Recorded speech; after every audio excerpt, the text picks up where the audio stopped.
Kim, why don't you go ahead and talk about where you think Rural America Rising fits in and what you want to see it do for rural candidates across America? I think this gives us an opportunity to help people get a hand up. There's a lot of people that would run for office that have the right credentials, they have the right background, they relate to the people, they know what the concerns are, but it takes money to ride the train, and it takes money to get on the train just to start. And so it gives us an opportunity to give them that first little bit of money that can go a long way.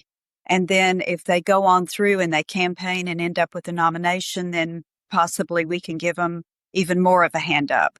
But I think in the beginning, there's so many groups that don't want to spend any money on somebody to start with, and that's where they have to start. So it gives us that opportunity to give them that hands up. And I think that gives us a chance to do that and offer them some knowledge about how to get paperwork done and just various things that they would need to be schooled on, and then let them loose to run and do what we need them to take care of for us. And it would be great to elect people from here that understand our concerns and understand what people in this area need and why. Absolutely. We need to elect some people that'll work too, as we know and stuff. Well, Rebecca, go ahead and tell us where, because you're the one that invented this, and it was your idea and stuff. So tell us what your vision is. Well, I will say that I actually attempted to start this when I was chair of Charlotte County Democratic Committee and couldn't get any support with it. But Lorna and I actually did this together. And we've all of us on this call have done a tremendous amount of work to try to get Democrats elected and to bring change, because we really need change. And the things you hear the most from rural candidates are, I don't have any money. Nobody asked me to run, right? Do you think I can do it? You know, you hear these questions, and a lot of it is that the paperwork to get started can be cumbersome. So there's a need for that training and that need for marketing, how to market yourself in Southwest Virginia. And there are a lot of things here, but the two things we hear from candidates the most, if they choose not to run again, it's because they say, I didn't get any support from the Democratic Party. That's not okay with me, you know? And so the thing about it is, even a $1,500 campaign fund for a local candidate in this area is huge. I mean, that gives them yard signs, that gives them cards, that gives them maybe a few radio ads, you know, that kind of thing. It makes a big difference. But if you look at the statistics of the support and where it goes, rural candidates get pretty much nothing. The position is, if you're going to lose, we don't want to support you. And people really need to get away from, I'm not donating because you won't win. That's a wrong thing to look at. We need Democrats at every level of government. We need progressive change at every level of government. And we don't get that unless we support the people who have the courage in red areas to step up and run. And so the reason for starting this is that reason alone, because you look at it and you're like, you know, if we can't get your help, then what do we do? And a lot of the Democrats in rural areas, and we've heard it from different states, not just Virginia, feel like they've just been left behind. And we have to change that. So the good news is that I'll let Lorna give you numbers of what we accomplished in the last year without any of us putting a full-time effort into this. But I think that we have to be diligent in getting people to run. And a lot of times people just need the confidence. They need someone to say, hey, you know what? You're great. You should run for a local office or state office, and give them that confidence, and then give them the training and startup money so they can actually have a real race. Because the difference is, like right now in the congressional race, the Democrat has $100,000 and the Republican has $2 million. And it's that way across the board for the local and state races as well.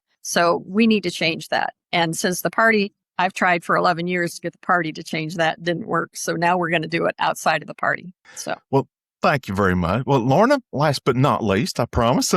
Tell me what your vision is. Well, I'd like to say that this issue in Southwest Virginia is true all over Virginia. It's true all over the country, that rural candidates have been somewhat forgotten by the Democratic Party and in some ways even the Republican Party. I mean, the Republican Party talks a better game than the Democratic Party does, because the Democrats just ignore them completely. And the Republicans don't ignore them until they get into office, then they're ignored. So nobody is doing anything for rural American people, and in fact are working against them.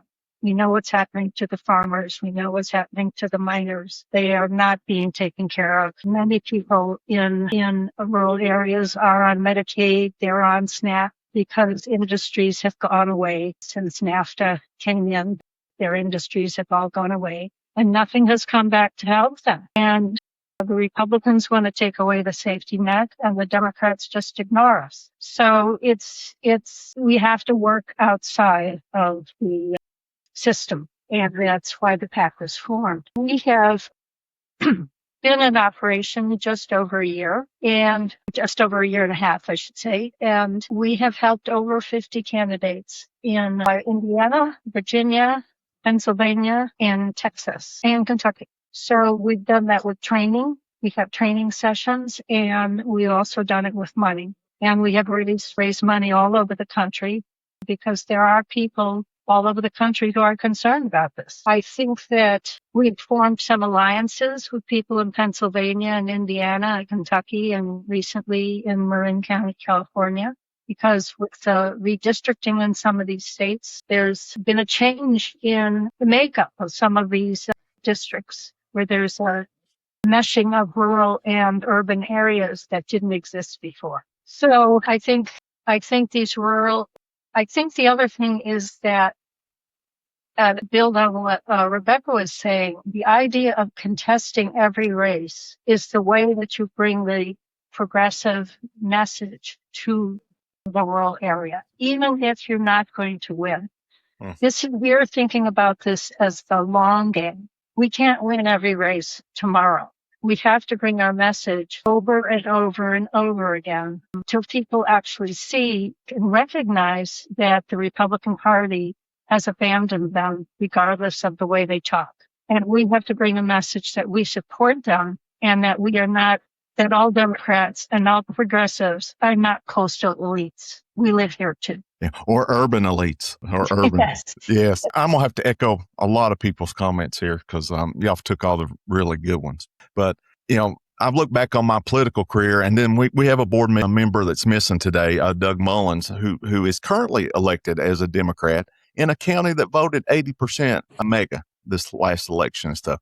So there are Democrats in rural America that are getting elected and do know how to message in rural America to win these offices and stuff.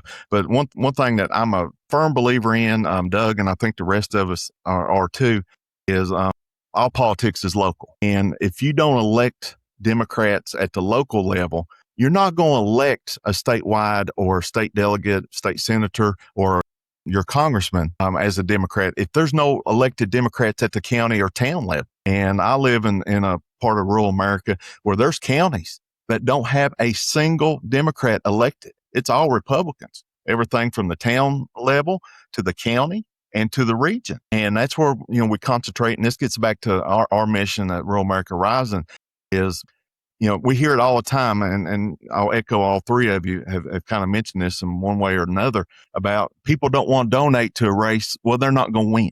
Okay. Mm-hmm. That's not the point necessarily. The point is to donate in these rural areas to get a message and get a brand out, to build that brand. And if you don't start, you'll never build it and stuff. And that's where Rural America Rising, Rebecca said it, talking about at a town level, what $1,500 can do in a local election. You get into a county race where you have supervisors or aldermen, and depends on where you're at in America, where $5,000 can mean a difference in a race. And a countywide race, and this is what people really don't understand. These countywide races have gotten so expensive where people are spending $50,000 to $100,000 for a rural countywide race. And to get your name out there, Doug Mullins and I, we were talking about this 20 some years ago when we first ran for office.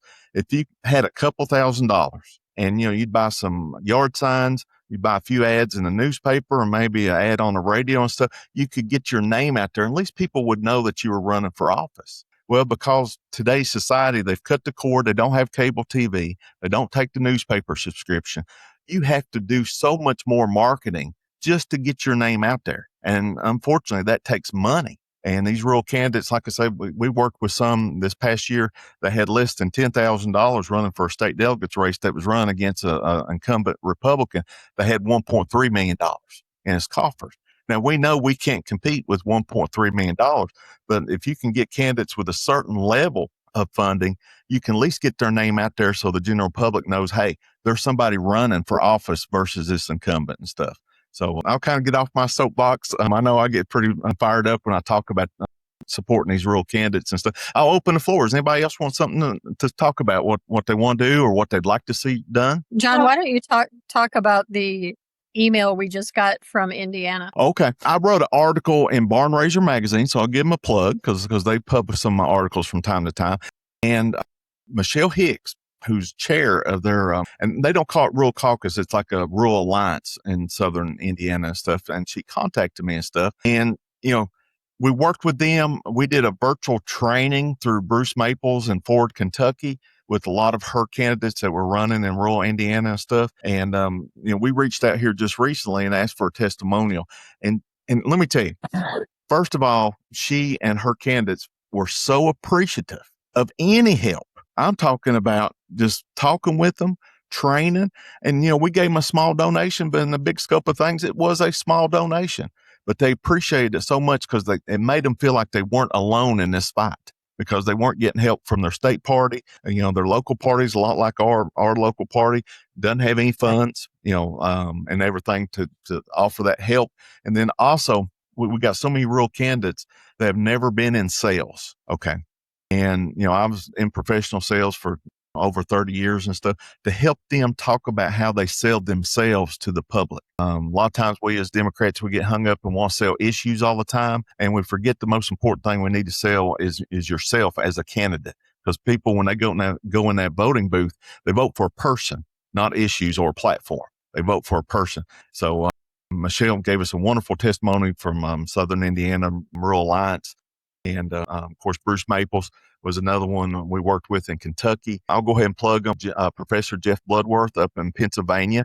We worked with some groups and did some virtual training with some of the groups he's associated with. And then he ran in a primary down in Texas, Bobby Cole.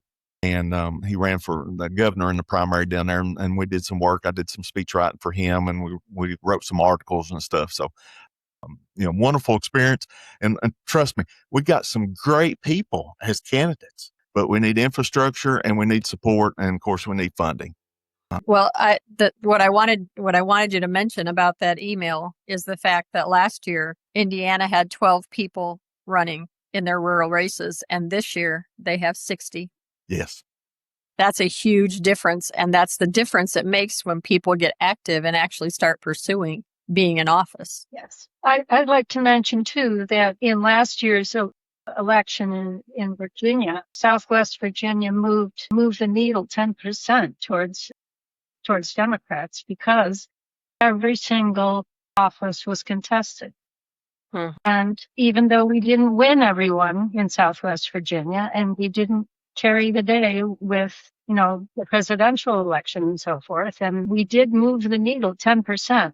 And that's from contesting every race and getting the message out there. There are Democrats here who hide. They don't advertise that they're Democrats, and they believe that they don't have a Democrat to vote for. So if you contest every race, we can get those people active and out voting again and keep moving that needle. And I think, too, that there are a lot of disillusioned Republicans out there. Not everybody in the Republican Party is MAGA. And there are some, what we used to call in Massachusetts, Lincoln Republicans out there. And they are just as lost as Democrats are in a rural and red area. And they can be moved, I think.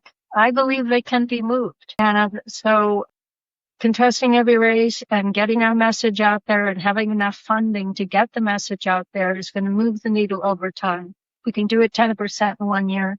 We can keep doing that. Oh, absolutely. I would like to add, I know Kim mentioned a race here in Virginia, and this is a perfect example of someone who ran for House of Delegates in a district. And I said from the beginning that race could be won, that we could take that seat, which we haven't had for a long time. And I contacted our state party several times and said, you need to help her. She can win this race. She can win this race. She lost by 3% of the vote because she had no funding. She put a lot of her own money into the race. She will not run again. And the main reason she will not run again is lack of support from the Democratic Party. So that's the whole reason we're here and we're doing what we're doing. And I think that all of us know in these rural areas that we have to take care of ourselves. We have to be self-sufficient in this. And we need to have Democrats making good decisions at a school board level, at a city council level, at a county level, and at a state level, and at a federal level, so that we can move forward and take care of the people and not worry about other things. So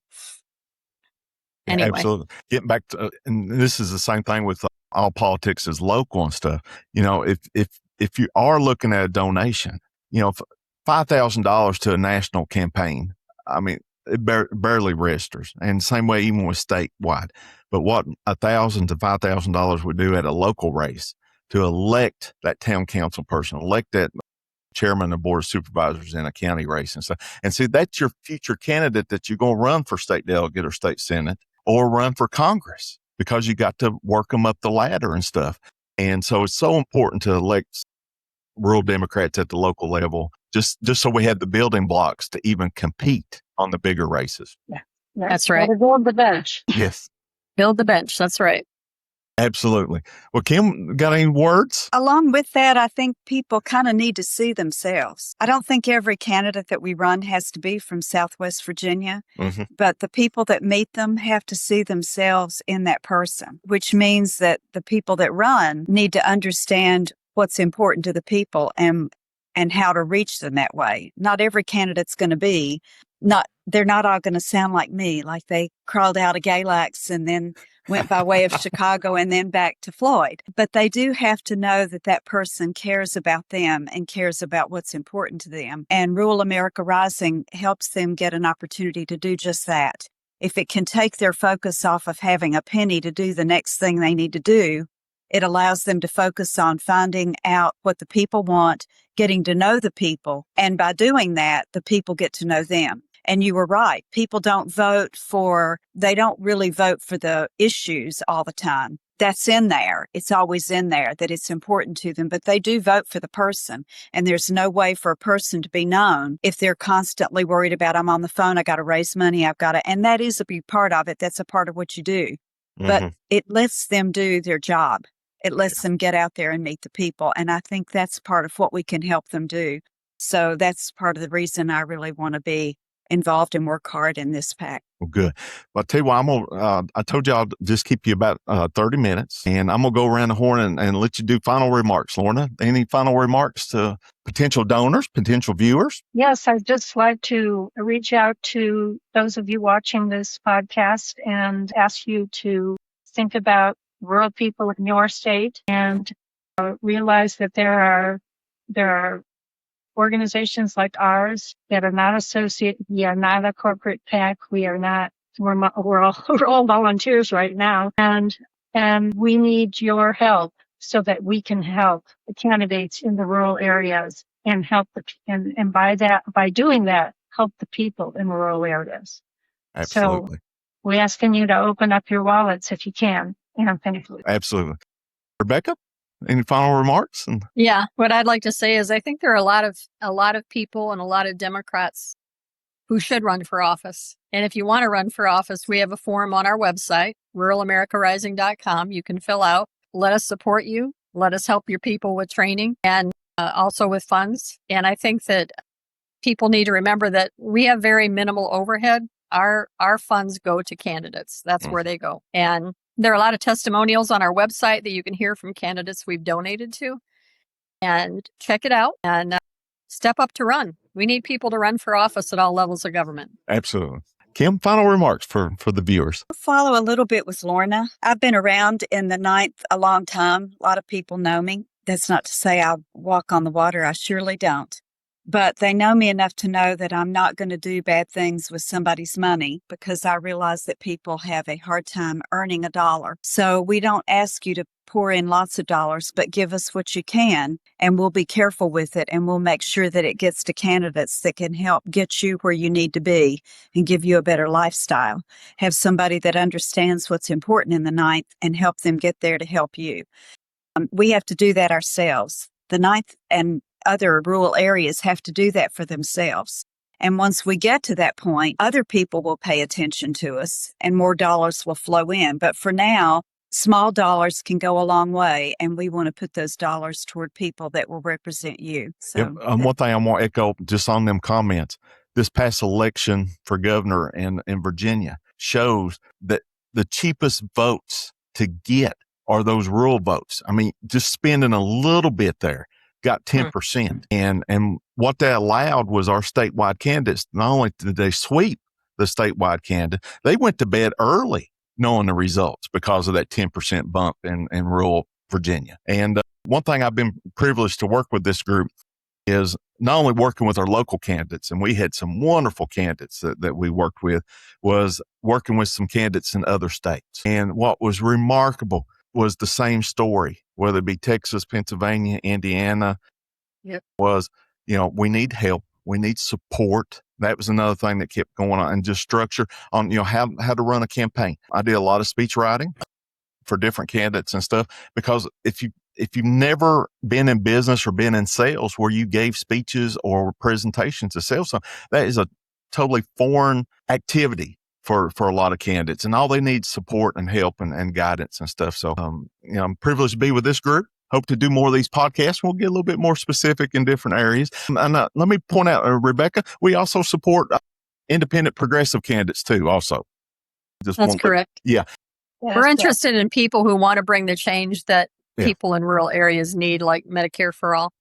Because campaign finance reform. Oh yeah, them two is pretty much a must with us, is Medicare for all, and in some form, whether they want to call it universal health care, Medicare for all, one payer, different names, but it's same goal. And then also campaign finance reform. And every state, that was another thing. All the candidates was talking about every state, they had problems with campaign finance reform not being there, and allowing these incumbents to, gather these huge war chests that made them almost impossible to go after. But anyway, appreciate everybody's time, and hope to have you back on here soon. Okay.